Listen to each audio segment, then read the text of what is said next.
Welcome back, 9/12 on a Tuesday. We're here at the end of April, and yes, it's winter time, which usually means spring sports season. There's still spring sports going on. We're in the last week of high school soccer and high school track and field. You still got some, we got football, golf, tennis that were just wrapped up at UW. Well, a lot of those athletes go through some pains and ailments and different things to get themselves ready to compete, or maybe they have to do some rehab and different things like that. That would be an interesting topic to talk about. Athletic trainers and what exactly goes on, and thanks so much to Miranda Zamora. She's the assistant athletic trainer coming in talking about this. It's I think a little bit of a, I don't know, how shall I say, a little bit of a misnomer sometimes of what you actually do in your position. Would you kind of agree with that? Absolutely. Everyone thinks I'm a personal trainer.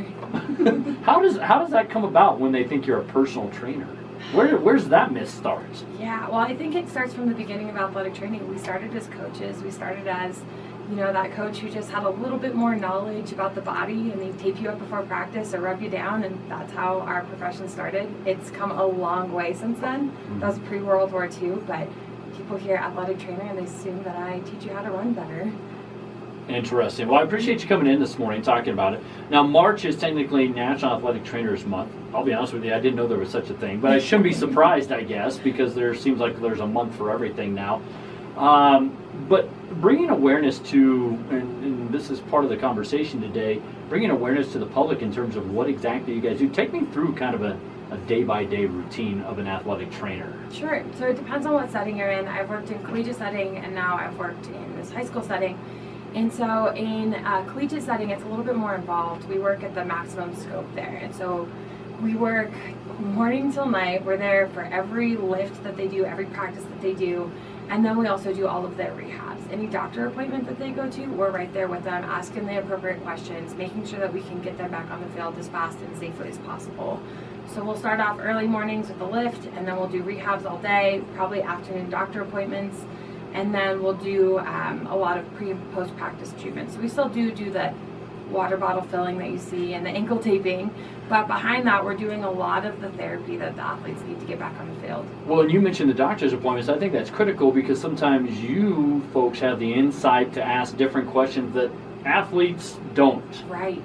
It is really beneficial to have your athletic trainer there, and I've seen doctor appointments where they give you option A and option B, and they don't tell you all the little intricacies that go along with each option. Okay. So it is good to see that and to ask those questions. And what if we do it this way? Or what if I put them in an orthoplast? We can make them a custom mold, and we can get them back tomorrow. And things like that do tend to work out a little better for your athletes. You just threw out some just wildly incoherent terms to myself, not necessarily saying that about anybody.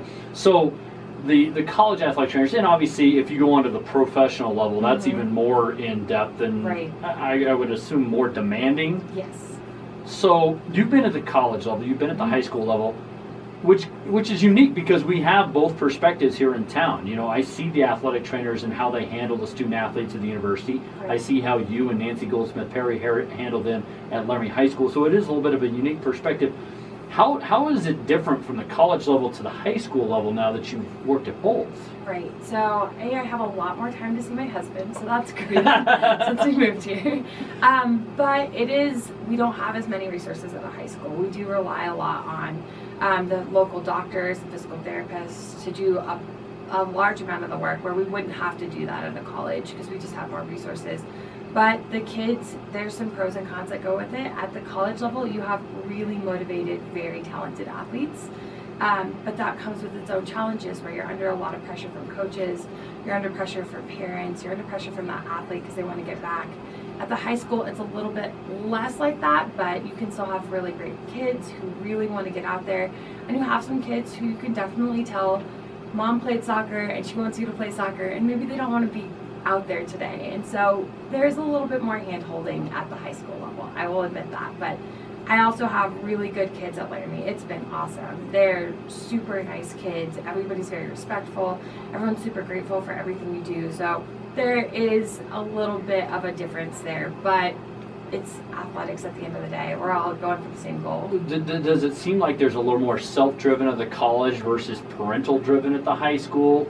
Even though there are some self-driven kids at the high school. Yes. I'm not going to say that there are none. Right. And I mean, I think there's a huge maturity level.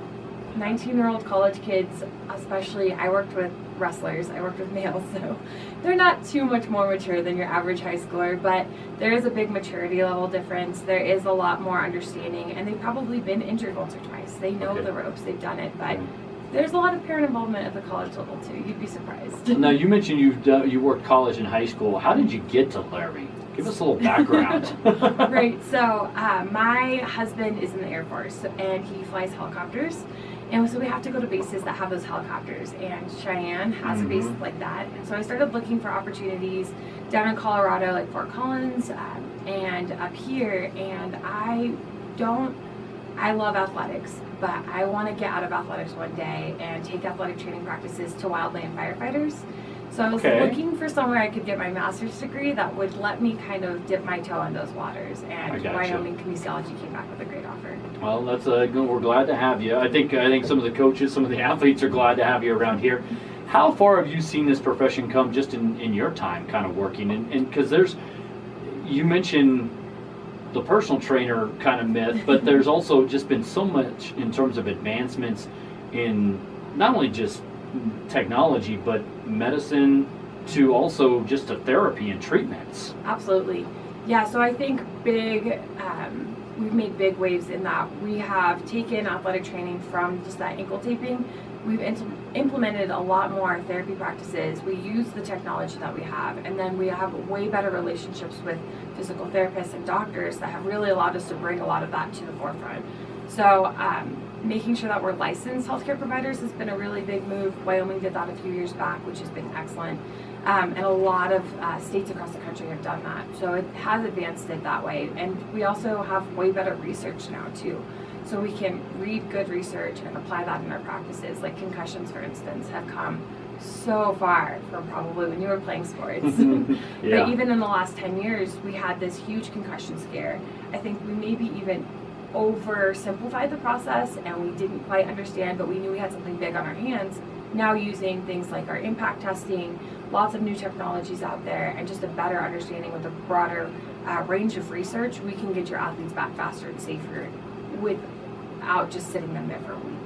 Okay, we're talking with Miranda Zamora, assistant athletic trainer at Laramie High School. Speaking of the concussion situation, it is such a complicated topic because of everything that went on from the NFL and the lawsuits and different things that are going on there, all the way down to, I have seen it change. Even in my tenure as the voice of the Plainsman over the last 20 seasons, I've seen different things change. Where do you feel we're at in terms of the understanding and knowledge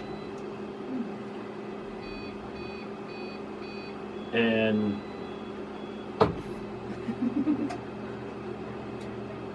you gotta love technology and power bumps sometimes. I have no clue what's going on, but maybe we need to get a hold of our friends at Rocky Mountain Power to see what's going on. Apologies there. I was in the middle of saying, where are we at with the understanding, because you guys have to kind of be the authority on this, to pass along to the student athlete and also to the parents. How far has that come in the last maybe just couple of years? Right. So when I first got to Laramie High School, we had a really vague concussion policy.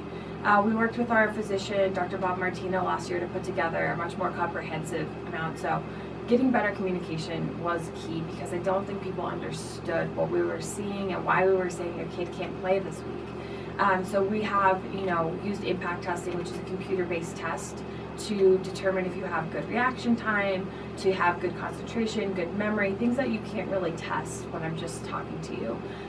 But we also implemented this really good return to play protocol that has a lot of science backing it, where we slowly reintroduce you to your activities. We start you off with low-level cardio. We bump that up to a little bit of movement that's going to be moving your head around, like a body weight circuit. And then we do some passing or some whatever sports you're in, sport-specific drills that are non-contact. We put you back for a regular practice, and then you can play a game. So it is drawn out, but if you had an issue anywhere along that line, we can see, oh, well, weightlifting really bothered them, so they're not quite ready to weightlift, but we can still do some cardio and maintain your cardio while you're sitting out. So I think that has come a long way, but there's even newer research out there that says maybe we don't let you rest that whole week before until all your symptoms go away.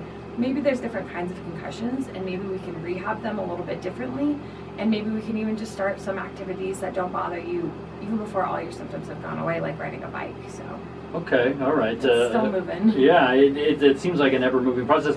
Has it just been because of the technology that we've advanced a little bit more in our understanding of this subject here in the last couple of years? Yes, and I think it's just a better awareness in general. Americans are just more aware of their bodies, of healthcare. I think we see what last generations have done to their bodies. Football is hard on your body. Soccer is hard on your body. And so you look at these sports and you see that we've come a long way in the orthopedic medicine area, but now that we see that your brain injuries can cause a lot of havoc, we can do better on that, and there's been a lot of money and research in it. Let me ask you this, and you might not even have the answer for this.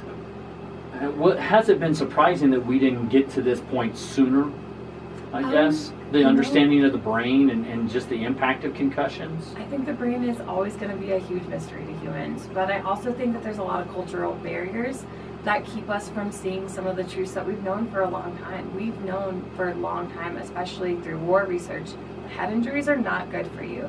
I think we didn't quite understand or have the research out there to support the idea that even these subconcussive hits, like heading soccer balls or things like that, might be not quite as good as we thought. But I think there's some cultural barriers that prevent us. I know that, wrestling's probably not good for you. I still love wrestling, so it's hard. Yeah, I certainly understand that. We're having an interesting conversation about athletic training and things that go into it. Now, looks like there's going to be some changes here. I know based upon the last board meeting, the school districts put it out. They're going to do something different rather than, so they're taking away basically a full-time athletic spot in the school itself and replacing that here, as I understand it. Or maybe you can kind of clarify what's going on with the district right now. Right, so we met last month with the school board. We went to a school board meeting. If you were there, then you kind of saw a little bit of this happen. But right now what we're looking at is taking these athletic training positions, which they're not quite full-time. We work full-time, but we get paid like we are part-time. So we have what's called an extra duties contract. It's the same kind of contract that a coach has. Okay. Unfortunately, though, they don't really know how many hours we work. They don't understand the scope, and I have to maintain continuing education, liability insurance, all of these things. So when we're making this little bit of money but still working full-time in a healthcare field, you wouldn't pay a nurse like that, you wouldn't pay a doctor like that. You would expect people to be compensated. So what the school district's looking at doing is putting out for bid, and anyone can bid on this in town. I'm not sure who's interested besides Premier Bone and Joint right now, but you can put in to take care of these athletic training positions. Cheyenne switched over to something like this recently. It's a pretty common model for that. Last year was their first year there. Cheyenne Regional Hospital took over their 3 athletic training positions. So whoever gets this bid would take over those positions. They would supply athletic trainers for all of the needs. And I think there's pros and cons with everything, but this would probably be a really good idea because as it stands right now, we don't really have great doctor communication or supervision. I've worked really hard to get some of that, but if we have a good provider that can give athletic trainers good jobs, that'll keep good athletic trainers in Laramie, and you can support the kids better with good athletic trainers, that's only going to be better for our students. So I think it'll be a good idea, but we actually have the next school board meeting, I believe, is on the 8th. And they'll vote to see what we're going to do there. The contracts are due on the 30th, so that's today. Yeah. We'll see who puts in for that, and then the school board can decide. I got a couple more questions, but I want to take a quick time out, so if you can hang with me real quick, we'll come back with more. Miranda Zamora, the assistant athletic trainer at Laramie High School, talking about athletic training and some of the advancements as well as what's going on within the school district as we continue Laramie Live on KOWB. All right, we're back here, 9:27 here on a Tuesday. Got just a few more questions here as we having a little bit of an extended conversation about athletic trainers, visiting with Miranda Zamora. She's the assistant athletic trainer at Laramie High School, and thank you again so much for coming in on the program this morning. So March was National Athletic Trainer Month, and what goes into a month like that in terms of, is it just kind of to spread more awareness to the public basically, or maybe you can explain a little bit about that? Right, yes, we take NATA months to spread more awareness, make sure people know who we are, what we do, and what kind of services we can offer. I don't think a lot of people realize that we do most of the rehab. We work along with physical therapists, but 90% of the rehab is done by an athletic trainer in a college setting. Okay. So we do some events. There's people do stuff like this. They try to get out the word, and that's what NATA month is for. All right. So as we're at right now, we were talking going into a break about some changes here moving forward. So Cheyenne's done it. It sounds like you like this idea of what the district's moving towards, just to get more folks involved, basically? Right. Yeah, so we know that the best model of healthcare is one that puts the athlete in the middle, and then we surround them with all of the professionals that they would need. So that includes our primary care physicians, our orthopedic surgeons, physical therapists, chiropractors, athletic trainers, and even the mental health side of that too, with counselors, psychiatrists, psychologists. So if we can have that, we can have better communication, our athletes are going to benefit from that tenfold. So we obviously have this much more at the college and professional level, but now start to see this drift down to the high school level. That's interesting. Yeah, it is. And not everywhere. It is taking a while to get down to some of these less resource schools, but if Laramie can be ahead, we're the only school in the state right now that has 2 athletic trainers. So we've really been ahead of the ballgame for a while here.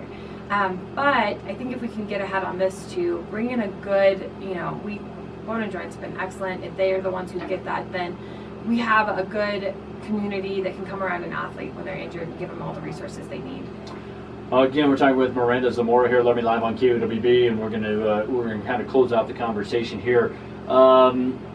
In terms of your responsibility, day to day, kind of run me through what you guys do at Laramie High School. Sure. So we get there in the afternoon. Sometimes there's some morning stuff, but primarily there in the afternoons we do kind of a triage check-in. Sometimes a little bit of chaos in the athletic training room for a while, but we kind of do evaluations. So I'll start off with kids who have to make it to practice. We're taping ankles, putting them in wraps or whatever they need to do, helping people fit braces. Once we get there, we send them off to practice, and then we triage everyone else who can't make it to practice that day. Okay. So if this is football season, I've taped half the team, they're out to practice, and now I've got to evaluate everyone else who is injured, come up with a diagnosis, and then a care plan. And whether that care plan involves, okay, you need some physical therapy, go see a physical therapist, or that's, okay, we got to see a doctor because you need an x-ray on this, whatever it happens to be. Then we'll cover some practice. So we'll be outside at practice or in the gym. We do a lot of game coverage, and we do all of the first responding there. So if there's ever an emergency, the athletic trainers are trained in emergency care, and we're the first on scene to do that as well. Well, and then obviously you guys are out there at all the sporting events, but obviously you do have EMTs on site in case something bigger happens, and unfortunately I've seen that through the years, but you got to have that. So if with this new contract, is that just providing more resources to benefit the student athletes? Yes. So you'll kind of get 2 benefits. A, you're going to have full-time athletic trainers, because right now they'll only offer these jobs for about $11,000 for my job and $15,000 for Miss G's job. And so now that Miss G is retiring at the end of the year, we have to fill a spot, and nobody local can do that job. So you're asking someone to move to Laramie for $15K and live off of that, which is unreasonable. So this will make 2 to 3 full-time athletic training jobs for whoever takes over this contract, but then it'll also be way faster communication times between the doctors, the physical therapists, and the athletic trainers.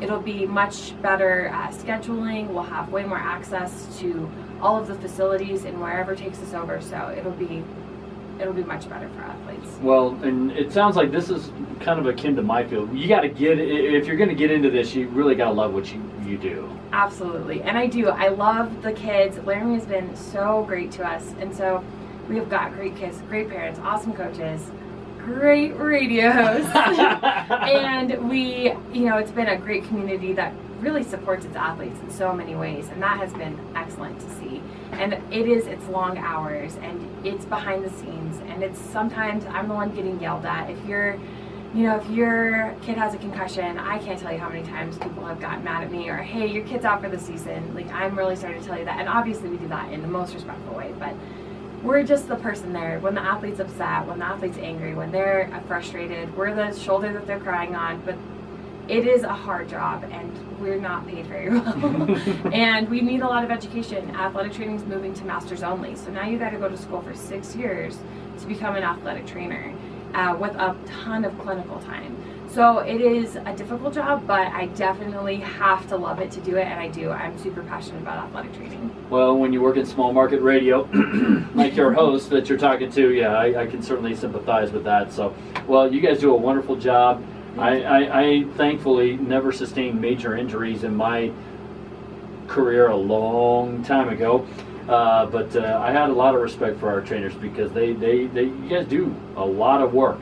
And obviously there's been different advancements in my lifetime, there's no doubt about that, but so I kind of wish that some of the things were around back in the day that are around now. So but thank you so much for coming in, talking about this. This is an important topic, I think, and again, like we talked about at the start, a little bit of myth in terms of what you do, what you don't do, right? Some different things like that, but everybody's got to kind of work together almost. Absolutely, it's a team, just like the sports.